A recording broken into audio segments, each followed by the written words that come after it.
Om Swastiastu. Ya, Maaf, duduk. maaf. Ya, duduk. Nanti gatra guru. Becek. Guru, Ya, gimana? sibuk niki? Enggak begitu sih. Ya untung. Cuman mau nulis untuk persiapan nanti kita mau melaspas. Oh, tanggal berapa guru? Di Peseraman yang baru itu tanggal 27 Januari. Oh, pas Pas Siwaratri. kebetulan bertepatan dengan Hari Raya Siwaratri. Itu secara Hindu. Sibuk berarti. Terus ya pas juga bertepatan dengan Isra Miraj. Iya. Untuk yang saudara kita beragama Islam. Itu tanggal 27, makanya ya agak sibuk ngurusin gitu aja. Ya, gimana ya, harus sehat harus. Gini guru, mumpung nggak sibuk atau Ya. biar tidak sibuk aja saya kesini. Ya. Mau tanya guru, saya kesini pasti bertanya.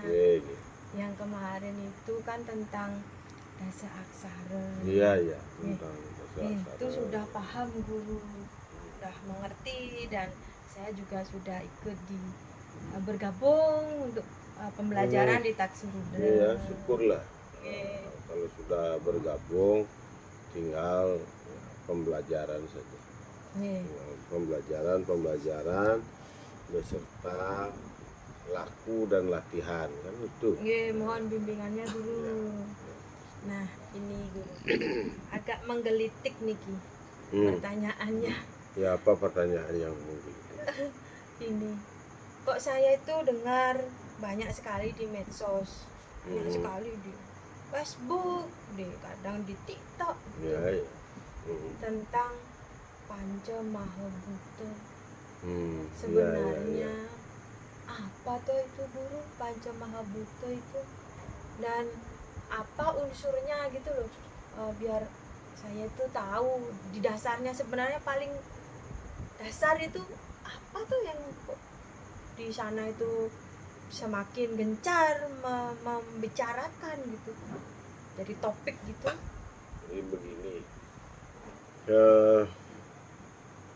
banyak di masyarakat yang berbicara mengenai Panca Mahabhuta. Kita mau kemana saja ya Panca Mahabhuta itu sering sekali kita dengar.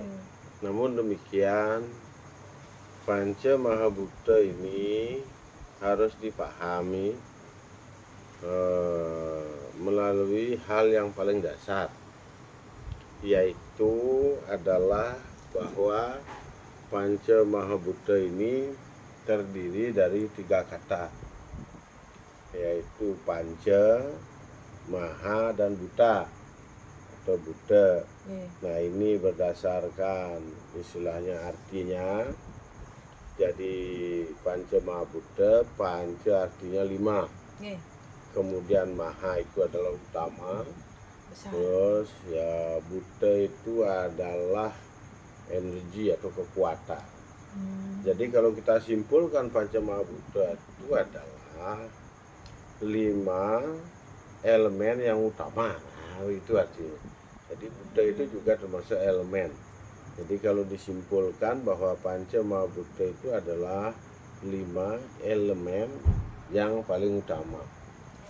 Nah, 5 elemen yang paling utama ini yang disebut dengan Panca Mahabhuta, inilah hal ikhwal atau cikal bakal atau dasar-dasar daripada sebuah penciptaan,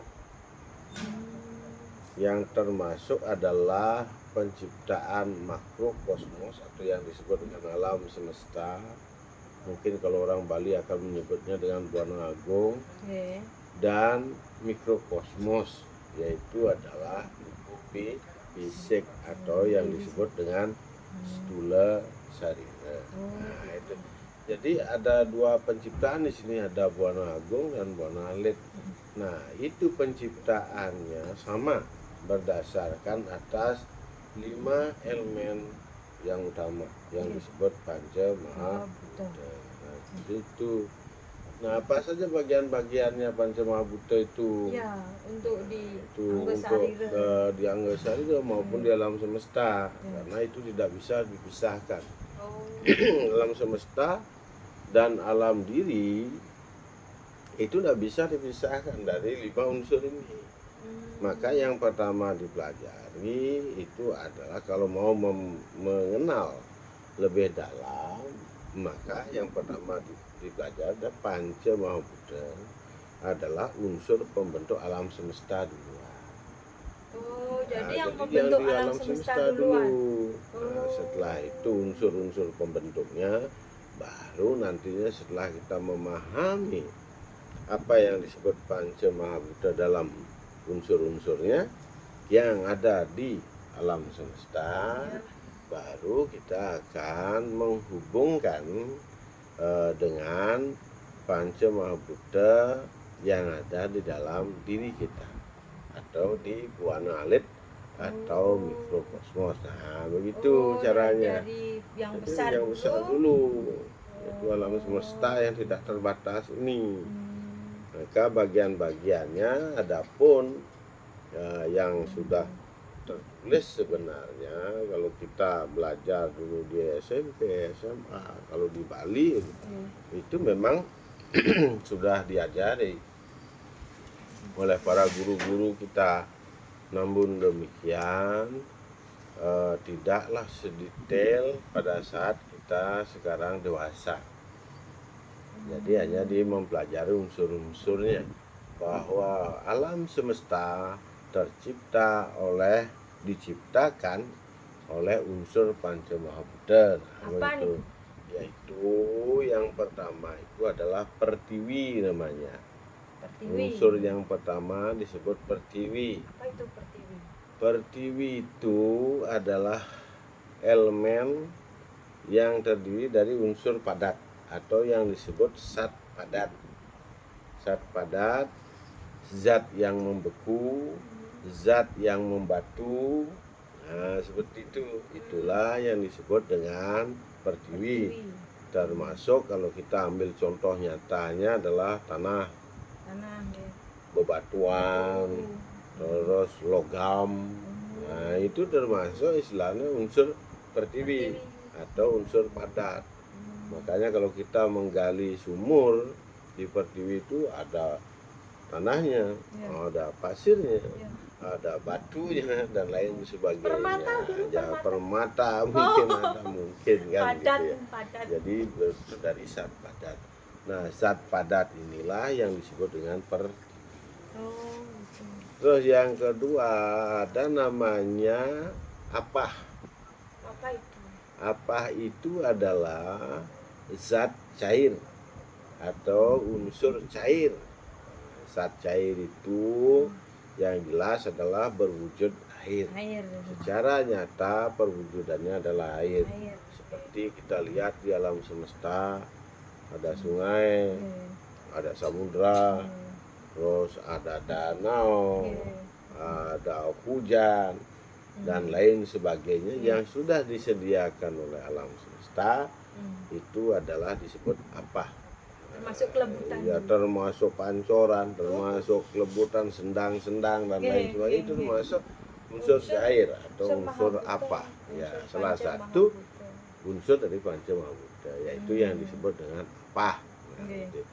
Kemudian selanjutnya ada juga yang disebut teja. Nah, teja itu berarti ya sinar. Berarti teja itu bisa berarti sinar, bisa berarti api, bisa berarti hawa panas. Itu dikategorikan adalah unsur teja.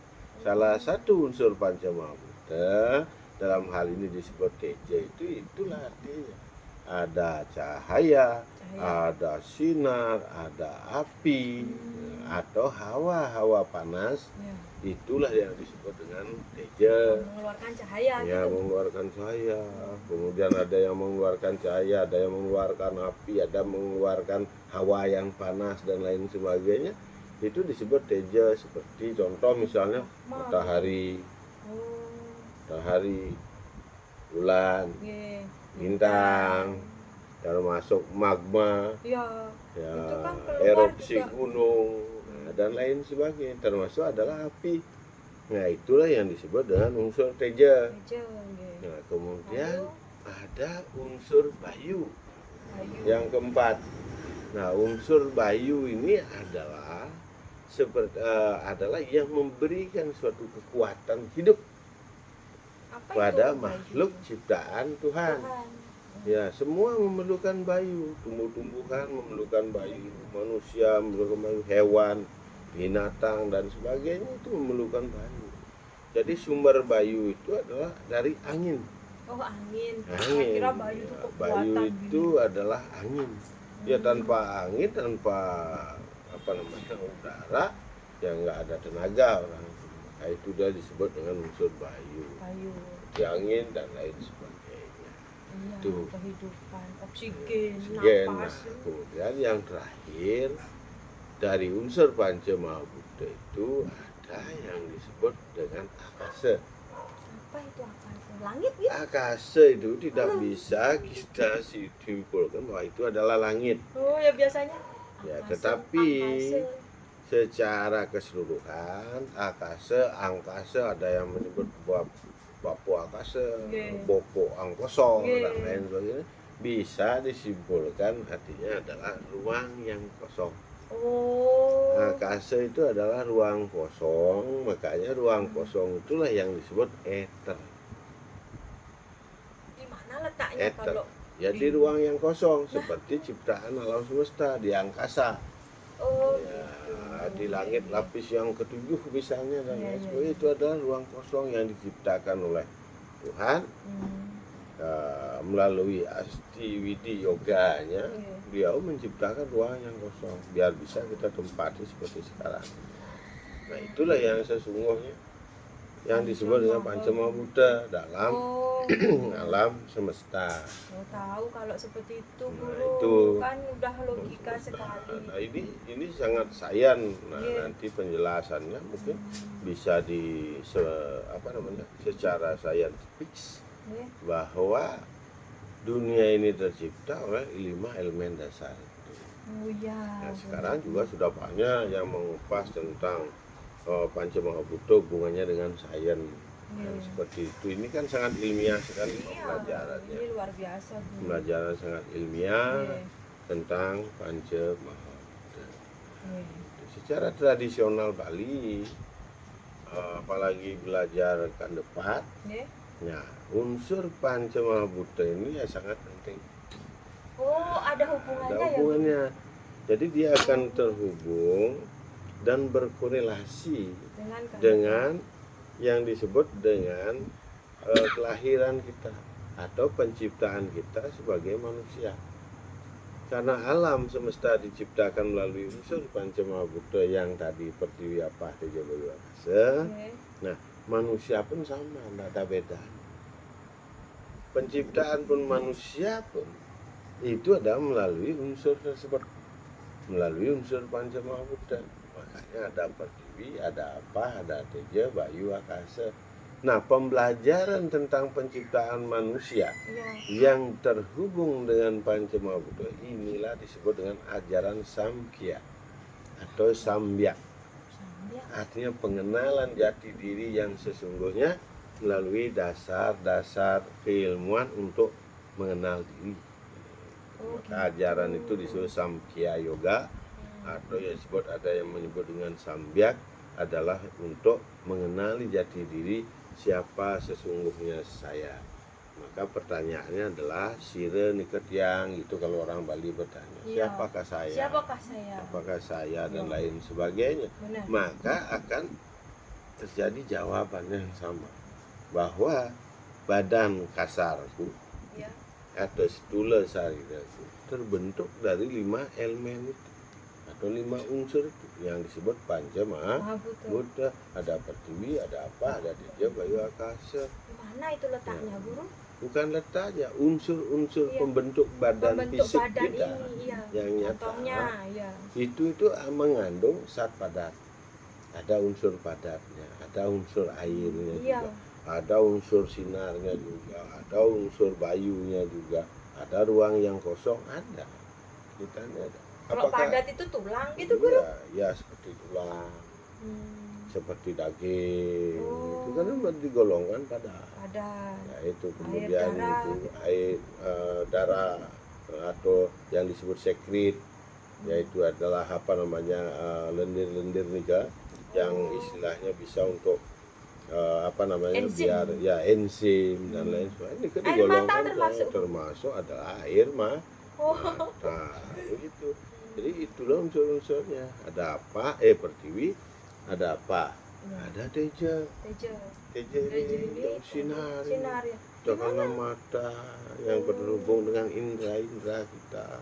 Terus kemudian ada yang disebut Bayu, manusia itu bisa bernapas. Iya, bernapas karena ada paru-paru. Itu kemudian ada apa namanya Akasa juga. Nah, ini Ya, Akasa ini terhubung dengan pernapasan. Nah, di ruang yang kosong yaitu apa? Mengalir dari hidung atau dari mulut masuk ke ruang yang kosong. Gimana ruang Semua kosong? di organ itu ada ruang yang kosong. Jantung pun punya ruang yang kosong, paru-paru. Hati tidak langsung padat begitu semua, nggak bisa pragmatis nanti. Oh Nggak iya. bisa bergerak. Beliau kan bergerak gitu. Semua. Oh iya. Makanya itu ruang kosong. Nah seperti itu. Jadi sama penciptaannya antara alam semesta dan alam diri. Nah itulah sesungguhnya unsur Panca Mahabhuta. Nah, banyak sekali ini bahasanya unsur Panca Mahabhuta. Yang sederhana adalah pahami dulu yang ada di alam semesta dan yang ada di dalam diri. Setelah itu baru akan terhubung dia dengan Panca Mahabhuta, akan terhubung dengan Panca Tanmatra, Panca Indriya, Panca Budindriya, Panca Karmendriya. Terus akan terhubung dengan Panca Dewata, terhubung dengan Panca Aksara, terhubung dengan Panca Brahma, terhubung dengan Panca Tirta.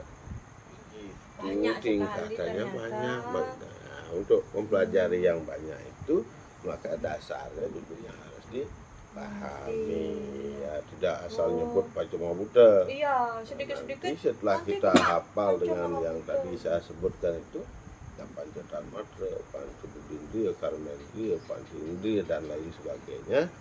Nanti setelah dipahami semua, baru kita akan beralih menghubungkan dengan yantra. Apa itu? Yantra itu adalah simbol-simbol keagamaan seperti canang, seperti ada bantan, unsurnya juga ya, seperti caru. Itu semua mengambil unsur dari Panca Mahabhuta. Tetapi terlebih dahulu pahami dulu filsafatnya. Berarti kalau kembali lagi Guru, Panca Mahabhuta di alam semesta ini berarti seperti arah mata angin seperti ya, itu. Mata angin seperti itu. Oh, satu bisa. saja yang tidak seimbang unsurnya. Maka ini akan berbahaya. Bergejolak. Makanya Panca Mahabhuta seimbang. Maka bagannya seperti tanda plus Pak Dara. Begitu. Nah, jadi dia hanya berpesan pelajari, pahami dulu ya hal yang penting mendasar. Setelah itu nanti apa hubungannya dengan Panca Tanmatra, dengan Panca Indriya, Panca Budindriya, Panca Karmendriya, terus Panca Dewata, terus ada Panca Resi, ada yang namanya Panca Tirta, ada namanya Panca Brahma, kemudian ada namanya Panca Geni, ada namanya, nah ini harus dipelajari dulu. Setelah ini dipahami hakikatnya semua, baru kita melangkah ke yang namanya yantra, yaitu yang berwujud upakara. Apa hubungan Panca Mahabhuta dengan Macaru misalnya? Apa hubungan Pancam Mahabhuta dengan Mesegah misalnya? Oh, nggih. Hubungannya dengan Canang itu Nggih, misalnya. nggih, Di Guru. sini nanti kita bisa bahas. Nah, Nggih. baru kita akan bisa memahami. Nggak bisa kita melangkah terlalu tinggi, jauh turunnya juga terlalu jauh, nggak bisa. Jadi kita Sakit. itu ya tangga demi tangga lah, step by Nah, step. Ya, kalau seperti ini Guru, kan nanti kan banyak teman-temannya saya itu di luar sana yang itu bilang Pancam Mahabhuta. Setelah saya nanti infokan sebenarnya seperti ini, apakah boleh teman-teman saya ini itu ikut belajar di sini ya Guru? sangat-sangat boleh sekali. Jadi infokan biar istilahnya baca-baca di buku juga kan ada. Nggih. Tetapi kita tidak akan pernah mengerti apa maksudnya. Ya itu Kan Guru, seperti itu. kalau Jadi maka cuma itu membaca saja. itu istilahnya perlu bimbingan. Nggih, benar Jadi, sekali. ya, jadi Sama perlu seperti saya bimbingan itu, agar nanti kalau nggak tidak dikasih contoh nggak tidak tahu. sesat pemahamannya. Nggih. Itu aja ya. Guru, nggih. Ya, jadi Nggih, seperti terima itu kasih ya, yang Guru. bisa dia jelaskan dasar-dasarnya, Nggih. hal awal mengenai Pancam Mahabhuta. Nggih. Terus masih sangat-sangat luas sekali tentang Pancam Mahabhuta ini, tidak bisa kita pahami atau mengerti atau tahu cuma hanya Hanya sebatas bacaan. bacaan saja. Nggak bisa Guru, Tidak nggak bisa. bisa. Tapi betul-betul kita harus mengedepankan hati nurani untuk menyelaminya lebih jauh lagi. Nggih, Guru. Ini sepertinya sudah ada yang tanya lagi Guru. Saya mohon izin untuk Oke, pulang. oke. Biar enggak ini maaf sudah menunggu. Terima Nggih. kasih Guru. Nggih. Mohon pamit Guru. Nggih, Nggih, rahayu. rahayu.